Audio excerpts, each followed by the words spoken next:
And now I'm going to introduce my friend, Dr. Rachel Gow, who is an amazing neuropsychologist, nutritionist, specialist in ADHD and brain health, particularly in children and families and autism.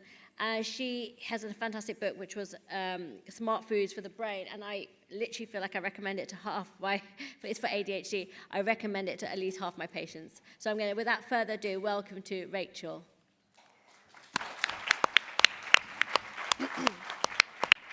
Hi everyone, how's everyone doing? It's a real pleasure to be here today presenting in the Food on Prescription session, and just a thank you to our chairs, Julia Bradbury and Tor Shah, for hosting me over there. So before I begin, I would like to pause and invite you all to take 2 breaths with me. Breath, prana, is our life force, and learning to regulate our breath can help calm and strengthen vagal nerve tone and function. So here are the instructions. Breath 1 is our arrival breath, and I invite you to place your hands on your diaphragm. So when you inhale, you can feel it rise. We want to be taking deep belly breaths and not breathing from our chest, which can cause anxiety.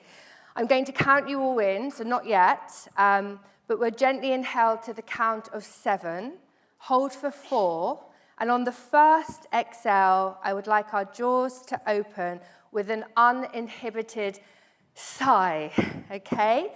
And on the second exhale, I would like you all to exhale with an om, and keep going for as long as you can.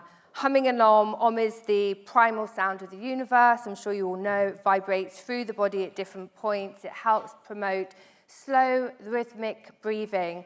Okay, so everyone ready? Hands on your diaphragm, soften your shoulders, unclench your jaw, feel relaxed in the moment, feel your feet on the ground, the chair beneath you, Naira, shutting down the eyes, turning your awareness inward, gently and intentionally.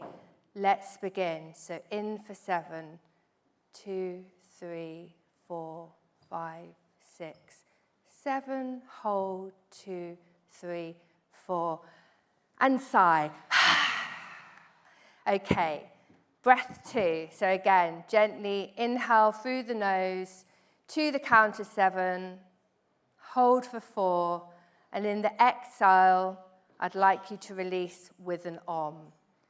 2, 3, 4. Om.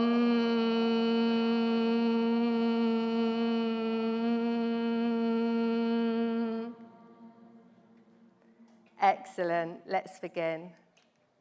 So today I'm going to be presenting a little part of the study that I have been working on for some time with the University of Roehampton.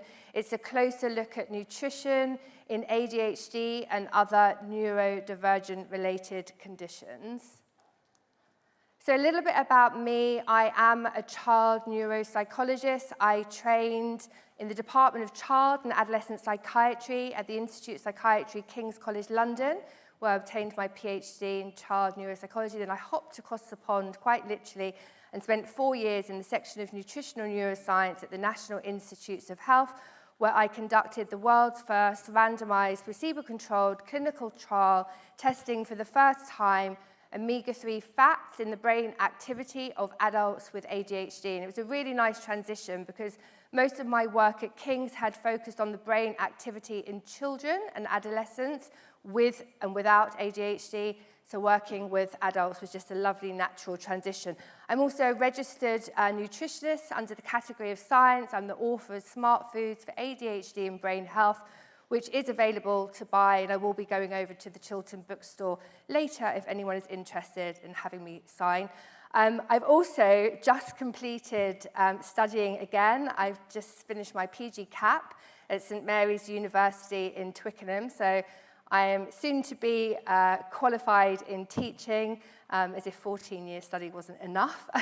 But also, please join my Instagram account, which is nutritious_minds, and I will be giving away 2 copies of my book in today's talk, so keep your ears peeled for how to win. Here are some brain-selective nutrients. You know, when we talk about nutrition, it's often addressed from the neck down in terms of its role in prevention, you know, the prevention of some of the metabolic health diseases that Dr. Robert Lustig presented on this morning, but, you know, type 2 diabetes, obesity, cardiovascular disease, stroke.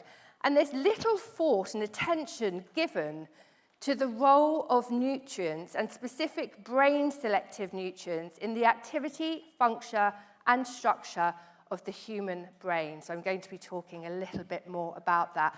But the take-home message here, because I haven't got time to go through all of these in details, is nutrients make neurotransmitters. So that's how you're going to be able to win a copy of my book as well. Take a photo of this, put this in your stories with the caption, "Nutrients make neurotransmitters," and I want you all to remember that. And here are some more, and all of these are incredibly important. And I think it's also important to remember that the brain is the fattiest organ in the human body.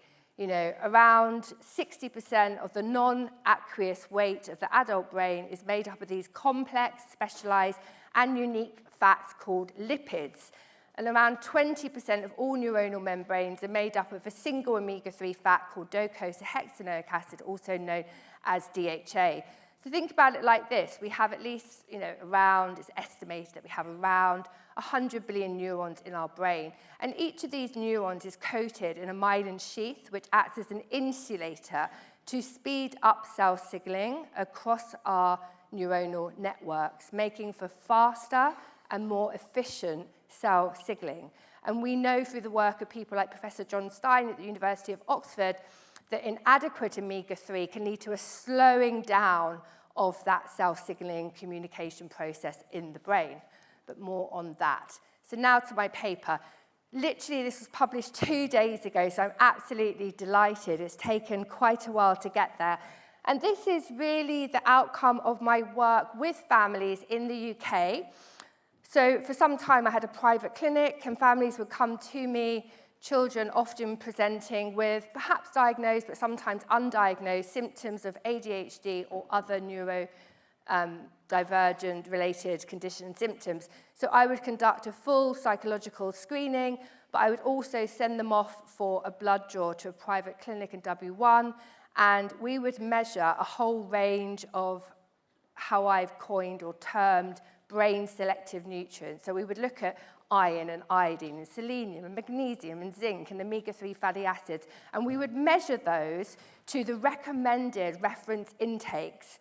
So that's our kind of UK standardized measure to assess for nutritional insufficiencies and also food intolerances, as our last speaker was referring to.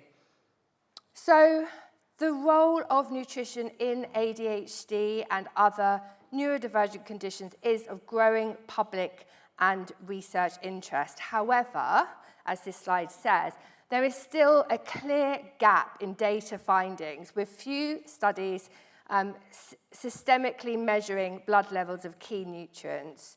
And I think it's really, really important that we pay closer attention to some of these psychological symptoms and nutrient levels, and that's exactly what I did. So in this small sample of UK school children, we had about 80 families, but unfortunately some of them had moved away. I collected this data over a period of some years, and we put all the data together into a huge database, and we got ethical permission from the families to do some statistical analysis, and this is what I'm going to be presenting to you. But first of all, just a couple of slides on the study rationale. So we know that children with ADHD and or autism are especially at risk of nutritional insufficiencies, and that specific nutrients are critical for brain activity, for mood, for learning, for cognition, for brain function. And parents of neurodivergent children, as I am, will often hear, "I'm not eating this," and the emotional dysregulated meltdowns that can come when certain food groups on a plate are touching each other or certain foods are presented. And sometimes as parents we do give in and we go to the freezer and we hunt around and see what's in there and stick it in the oven instead. Many of us have been there. But children with ADHD or autism do have a higher risk of developing conditions like ARFID. Vegetables, key sources of antioxidants, polyphenols, fibre, magnesium, folate are commonly rejected by neurodivergent children due to their complex textures and tastes and other sort of sensory challenges. And this can unknowingly contribute to them developing micronutrient insufficiencies, which are often undiagnosed. They remain undiagnosed. So there's a lot more that we can learn. So this data, as I said, was collected initially through my private clinic in the context of nutritional and psychological assessments between 2017 and 2024. Each family was briefed on the requirements of the project, invited to sign written informed consent. All the data was anonymized, and each participant was allocated a unique code. Here is the statistical analysis, which I won't have time to go into, but you can see it there for yourself. So I'm going to just skip over that. So we did have a very thorough developmental history was taken from every family.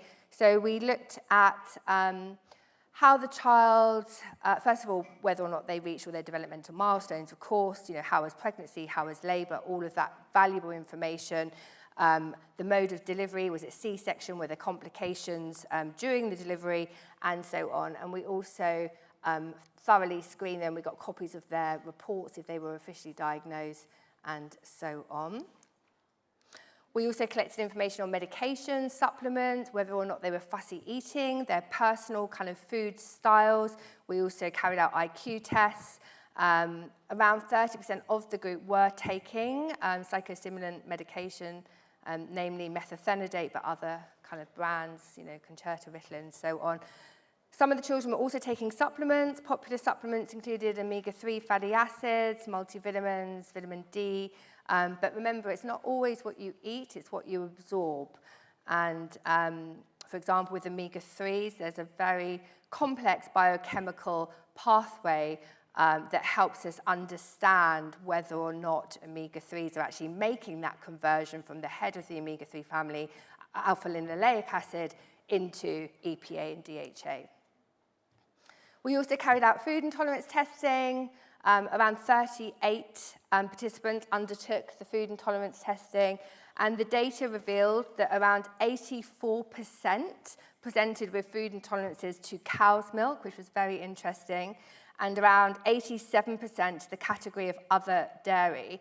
So just over half of the sample presented with food intolerances to wheat, around 42% to gluten, 60% to the category of other cereals and seeds, and then a smaller amount to yeast and candida. And I think some of my early observations were that I found that children often gravitate to specific foods that I have theorized are almost kind of feeding the dysbiotic, pathogenic bacteria in the gut, facilitating their growth to kind of take over the colony. And it's almost this symbiotic relationship in terms of food cravings. So they are craving, in my case, the very foods that they were found to be intolerant to. And that's really interesting. Oftentimes children will come to me and mum will be like, he's just guzzling milk, just literally guzzling milk. Or he'll only eat the beige foods, and we all know about those relationships. So in terms of nutritional insufficiencies, as I mentioned earlier, they were measured according to UK RDIs, and several nutritional insufficiencies were observed within the total sample. Vitamin B, 82% of the sample had insufficient levels of vitamin B2, alpha-carotene, the antioxidants vitamin E, vitamin D, iodine, zinc. So very, very interesting. And as we know, like vitamin D and omega-3 fatty acids and folate and so on are required for the production of serotonin. We also know that vitamin D supplementation can have a moderately favorable antidepressant effect. It can lower symptoms of depression and anxiety. And obviously, it's a very common one, so it wasn't an unexpected finding. I mean, we spend most of our time under dark grey clouds here in the UK with very little direct skin exposure to sunlight. So There's also very little research concerning lower alpha-carotene in ADHD. However, it's converted to retinol, vitamin A in the body, and we know that obviously it supports immune system functioning. So that was really interesting. The omega-3 index, basically around 63% of the full sample presented with suboptimal omega-3 index scores. Most of you will know that omega-3 index is the sum of the two key highly unsaturated fatty acids, EPA and DHA, which are absolutely critical, hence they are called essential, they are brain essential, they are critical for optimal brain functioning, and also they help regulate both our serotonergic and dopaminergic systems of the brain, which govern mood and pleasure and motivation. And there's the omega-3 index there that you can, switched off there, not quite sure where the pointer is, but yes, you can see it ranges from suboptimal 0 to 4 all the way up to optimal 8 to 12, and we should all be in the optimal group. I'm going to have to skip over these, but you can download the paper. It's published on Frontiers in Nutrition. There are some also really interesting findings in the children-only group with lower zinc. We know that lower zinc is a common finding in children with ADHD. It's an important cofactor directly impacting dopamine metabolism and may also be relevant to prostaglandin and melatonin activity. So there's lots of implications there. And low zinc may also interfere with psychostimulant medications for ADHD. We've heard a little bit about that in earlier presentations. And higher zinc is thought to enable actually a lower dose of methylphenidate. So it may also potentially play a preventative role in mood disorders, and it has been demonstrated to improve the efficacy of selective serotonin reuptake inhibitors. Okay, we also found lower magnesium, and we also found some really interesting relationships between some of these nutritional insufficiencies and some of the children's behavior.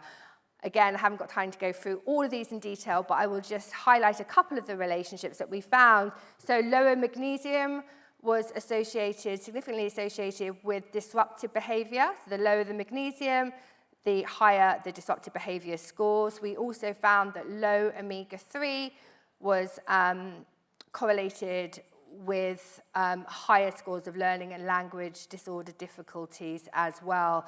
Other studies have found similar results. So we know that, for example, higher scores of what's called callous and unemotional traits, which are a sizable risk factor for the later development of psychopathy in children. So we know oftentimes that children with ADHD may have a higher risk of developing kind of conduct disorder related behaviors. So callous and unemotional traits can be measured to prevent the later development of worsening behavior problems in children. And this is of great interest to me because currently I've been going into prisons over the last year. I developed a crime and nourishment, nutrition and education training for both staff and prisoners. I've been into Wandsworth and Pentonville, and I've just finished a project with HMP Belmarsh as well. So it's really, really important that we all have access to this information. So the study also revealed that the majority of the participants had insufficient vitamin B2, which was also negatively related with higher learning and language disorder difficulties. And of course, we all know that B vitamins are absolutely critical for neurotransmitter function, and in particular to help regulate GABA, which enables us to have that calming sort of feeling of well-being, but not only GABA, dopamine, serotonin, norepinephrine, and many more. So I think it's really important, and this is a wonderful platform at the Integrative Personalized Medicine to widely accept that there is no one-size-fits-all to brain health and wellness. And also it's so refreshing to hear from my ex-boss yesterday, Dr. Daniel Amen. I spent a year in California with him, refer to brain health. Because as you know, I'm trained as a neuroscientist and I've looked at the brain many times, and there is no obvious place in the brain, of course, that we can point to and say, that's mental health. You know, the brain is an organ much like any other in the human body, like the liver, like the heart. You know, it has a unique health of its own. And the brain has a specific nutritional composition, and we must feed the brain the very fuel, nutritional fuel that it's comprised of, and that's really, really important.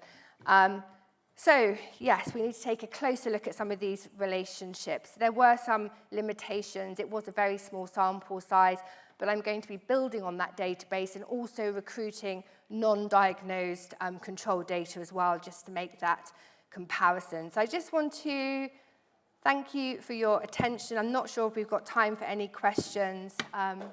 We've got time for one question. Okay, one That's question. If somebody has one pithy, short question. Yes, this lady here. Hello, we'll get a microphone to you as quickly as possible. Run, Robert, run.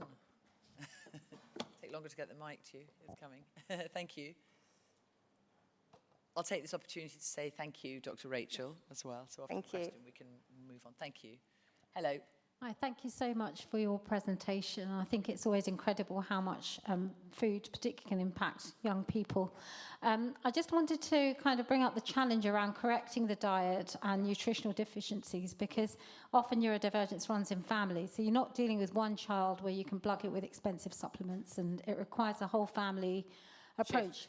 But they're also really picky eaters sometimes due to sensory difficulties, and making those changes with kind of the sort of neurodivergence pushback and their stubbornness and it's really difficult. How do you advise that? Because I think it's a lot to take on for families, and a lot of the culture around us just says make reasonable adjustments. But how do we take control of this and kind of get the right food into our kids? In a 30-second answer. Yeah, I mean, I didn't say it was easy. I mean, I'm presenting the data on nutritional insufficiencies, and I think knowledge is key. When we're empowered with the knowledge that we need to eat for the brain, then we can make small steps in the right direction. And it is a lifestyle. It's always foods first, supplements second, by the way. And I think it's basically educating ourselves, educating our children from a young age, educating schools, educating hospitals, educating prisons. Nutritional education is so powerful, and that's what we're all doing here today. Thank you very much, Dr. Rachel Gow. Thank you. Thank you.